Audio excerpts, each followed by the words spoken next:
Salut tout le monde, JF Mallette. En ce beau dimanche, jasons un peu de Coupe du Monde. En fin de semaine, il y avait eu une conférence de presse pour présenter l'ouverture de l'événement qui était hier. Toutes les équipes se faisaient interroger, je dirais, par les journalistes. Et puis, une affaire qui m'a impressionné, c'est peut-être moi qui capote pour rien, mais je trouvais qu'il y avait tellement de questions par rapport aux Canadiens de Montréal, mais un peu par rapport à la Coupe du Monde. Je sais bien qu'on est populaire puis tout ça, mais il me semble qu'il n'y a pas de lien. Tu sais, c'est peut-être juste moi, mais regarde, je trouve ça drôle quand même. Tout ça pour dire que les questions tournaient autour de l'incident Michel Villeneuve, le menteur qui dit des niaiseries à propos de Paccio et Terrien. Euh, L'affaire que j'ai pas appréciée, mais pas du tout, là, c'est que quand les journalistes ont posé la question à Marc Bergevin pour lui demander s'il était au courant de la situation, puis qui a dit qu'il n'a jamais entendu parler. Marc, esti, tu vis dans une grotte, puis tu t'es rasé. Je trouve ça louche. Tu nous prends-tu pour des innocents? À un moment donné, tu peux dire oui, je n'ai entendu parler, puis tu commentes là-dessus en disant que c'est de la merde, mais de façon polie. Comme ça, au moins, on va savoir que tu ne nous prends pas pour des câbles, tout simplement. Là. L'affaire qui me fait réagir de même, c'est parce que pendant que Bergevin se fait interviewer, Pacho se fait interviewer dans le camp des États-Unis. Et puis, il a carrément dit qu'il y a eu quasiment un dîner ou un déjeuner avec Michel Terrien pour jaser de la situation, puis qu'ils s'en font pas trop avec ça. Fait que si ton coach est au courant, puis toi, tu t'es pas au courant, c'est quel genre de club que tu mènes, sacrément, arrête donc de saouler dans les restaurants, puis de faire flasher à la cravate rose. À un moment donné, là, ça m'a chatouillé un peu, je dois vous avouer. Le monde sont venus encore sur le sujet de Piqué Souban en posant des questions sur Carey Price. On peut-tu passer à autre chose, s'il te plaît? Là? Ça commence à être gossant au bout. Là. Je sais bien qu'on va comparer Weber et Subban toute la saison pour savoir qui a le plus de points. Là. Mais c'est pas le pointage qui va faire la différence. Esti. C'est la façon qu'ils vont jouer sa glace en zone défensive. Je m'en calisse, moi, des pirouettes, esti, puis des joues, puis des buts en avantage numérique là, une fois par mois. Là. Moi, ce qui m'intéresse, c'est l'implication du joueur pour l'équipe. Fait que, on va tout le temps aller dans le jeu de Montréal ou probablement toutes les pas de télévision, Subban 20 games, 5 points, Weber 20 games, 36 points. Ça va être gossant, mais regarde, il faut s'y faire. Fait que soyez patients, chers amis. Coupe du Monde, premier match contre la République tchèque. Carey Price a tout simplement décidé, ben il n'a pas décidé dans le fond, c'est lui qui gaulait. On a-tu encore des doutes? Ça a fini 6-0. Price, il a fait autour de entre 25 et 30 arrêts. J'ai pas les chiffres exacts avec moi. Là. Mais Chris, il était dedans. Et puis quand on regarde l'assistant entraîneur de la République tchèque, Rayoslav Spacek, Monsieur Corsi que Gauthier est allé chercher dans le temps, là, ça c'est le seul joueur que je me souviens qui se déjouait lui-même. T'sais, quand il revirait d'un bord qu'il fallait pas, il tombait tout le temps sur le cul. Genre, c'était pathétique, ce joueur-là. En plus, il était overweight. C'est rare que tu vois un joueur de hockey gras qui joue à la défense. Ça fait ridicule. On dirait Fred Caillou sur patin, esti. Fait que lui, il a déclaré avant la game Ah, Carey Price était le meilleur gardien de but, vous le disant. On verra s'il est encore le meilleur gardien de but après la game. Qu'est-ce que tu cherches, est de l'attention? Tu l'as eu ta réponse. Tu sais, la République tchèque, c'est pas l'équipe comme dans le temps qui ont gagné l'or avec Dominique Hachek et Hager et les autres, je m'en calisse. C'est Plekanec ton centre numéro un, fait que ça donne ce que ça donne. Jagger, il a 56 ans, tu sais, c'est plus le même club, mais ça reste que, tu sais, c'est un pays avec les meilleurs joueurs au monde, fait que c'est pas nécessairement une équipe poche. À part le goaler Newvert, t'es pas dedans pendant toute hier. Là. Mais on a gagné 6-0. C'est tout un match. C'est important pour le classement aussi, les buts, pour le différentiel, tout ça, pour être haut placé après pour se rendre en quart de finale et puis tout le reste. J'étais impressionné.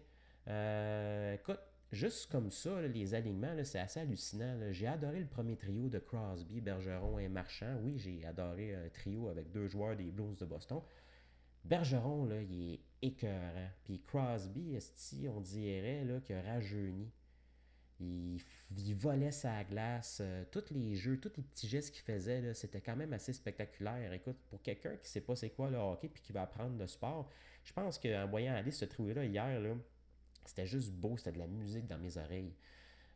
Crosby puis Bergeron, on sait très bien, ben, pour ceux qui le savent, là, ils ont joué ensemble aux Olympiques, ils ont joué ensemble aussi au championnat mondial junior. Fait que c'est des gars qui se connaissent. En plus, c'est des chums, apparemment. J'ai entendu ça l'autre jour à la radio.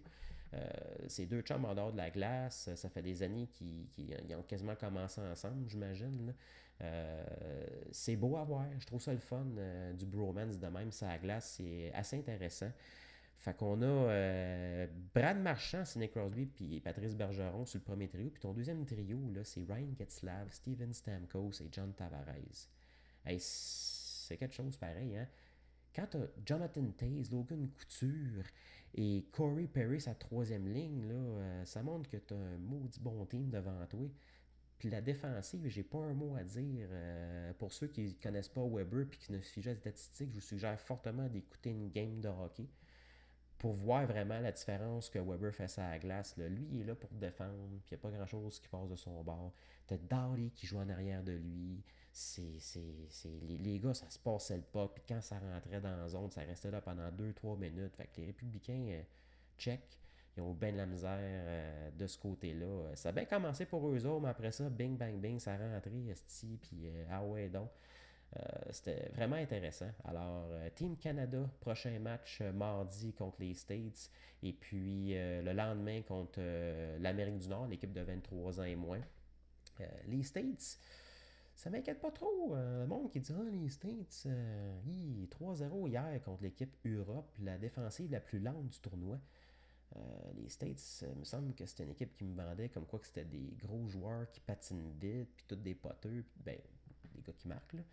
Fait que c'est assez spécial de voir ça. 3-0. Écoute, premièrement, l'anomalie, c'est John Travolta. Euh, John Tortorella, excusez-moi. C'est quoi cette affaire-là comme entraîneur, chef d'une équipe nationale? Il me semble, je sais pas, je connais pas tous les coachs américains, mais il doit y avoir de quoi de mieux que John Tortorella, c'ti. Le gars, là, il a commencé à faire parler de lui. On sait tout ce qui se passe dans la NFL avec Kaepernick qui s'est mis à genoux pendant une nationale parce qu'il veut dans le fond, pas se révolter, mais en tout cas, pour le truc qui se passe aux States, là, il a carrément dit que s'il y a un joueur qui fait pareil pendant l'hymne national avant le match de hockey, qu'il bencherait pour le reste de la game. T'as Dustin Byfuglien qui a déclaré la journée même, si je me trompe pas, qu'il était en désaccord avec ce qu'il avait dit. Il a dit c'est sûr qu'on va respecter l'hymne national, mais quand on dit ça, ça prouve que, encore une fois, la minorité a perdu. En tout cas, il a blasté, ben, pas blasté dans le fond, il a juste été contre l'idée de Tortorella. Bang, il fait bencher son défenseur qui a le produit le plus de points pendant les matchs hors concours, il bench. Moi, je pense que c'est plus une affaire d'orgueil, là. Mais quand tu regardes ça, c'est comme wow, qu'est-ce qui se passe là? Euh, on peut-tu arrêter avec Pacho là? Le monde qui dit ah, Pacho il est mou comme la merde, il est pas assez bon.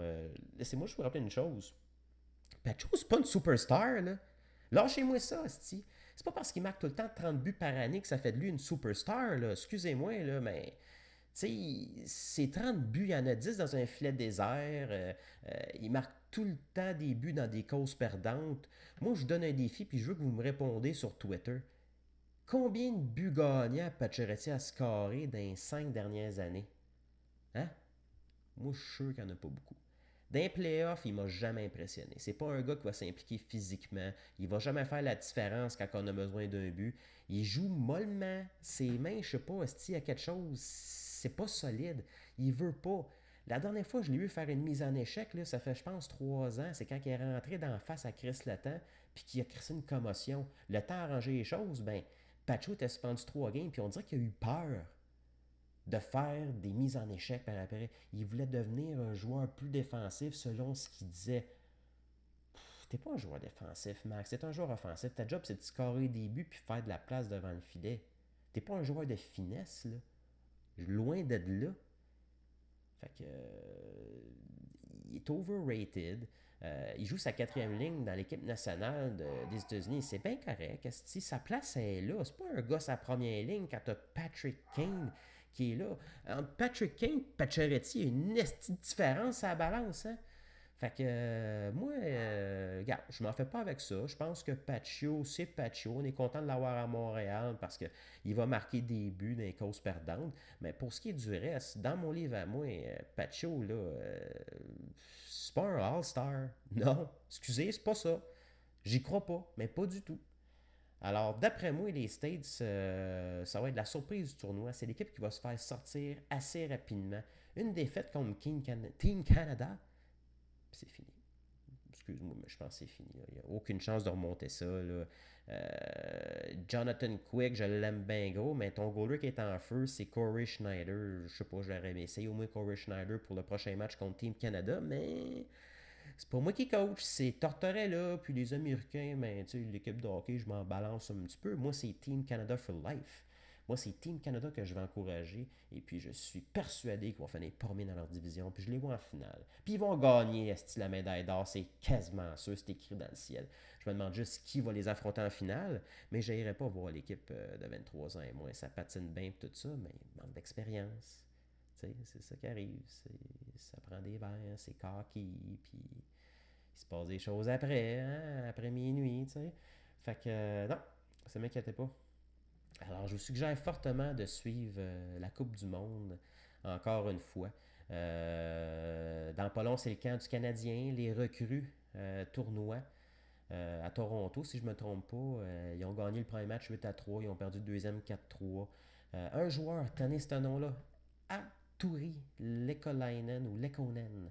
C'est un Finlandais, puis je pense que ça va être la carte cachée du camp d'entraînement du Canadien de Montréal. On l'a vendu comme quoi que ce gars-là était intelligent, il est bon sans et avec la rondelle. C'est le type de joueur que Terrien aimerait. Fait que je le vois sa deuxième ligne avec un gars comme Plekanec qui pratique d'après moi le même style de jeu avec un Gallagher à droite. Comme ça, tu laisses Paccio puis Galchenyuk avec Radulov sa première ligne. Pour moi, ça fait un beau top 6. Mais encore là, il faut que les Conan soient vraiment là, dominants pendant le camp d'entraînement. Puis il faut qu'il mérite sa place. Il n'y a rien de garanti là-dedans. Il n'a pas joué une game dans la Ligue nationale. Fait qu'on verra bien. J'ai hâte de voir Sergachev. Là, je pense qu'il s'est fait mal aujourd'hui, mais on va espérer que c'est rien de grave pour le voir au camp. Pour ce qui est du reste des surprises du camp, ben, on vous en jasera un petit peu. Là. On va voir un peu ce qui se passe. On va voir encore les entrevues pendant le tournoi de golf. Alors, les noms à retenir, c'est Arturi Lekolainen, puis je dirais de surveiller notre premier centre défenseur, pas premier centre défenseur, mais le gars qu'on aurait pêché plutôt. Ça a l'air d'être quelque chose. Là. Je pense que j'ai overreacted là, au podcast, mais d'après moi, je pense qu'on a un bon entre les mains. Là. Fait que, un peu de confiance avec ça, puis on verra. Alors, sur ça, je vous laisse, et puis on s'en parle bientôt une fois que le Canada va gagner les deux prochaines games. Fait que, peace out.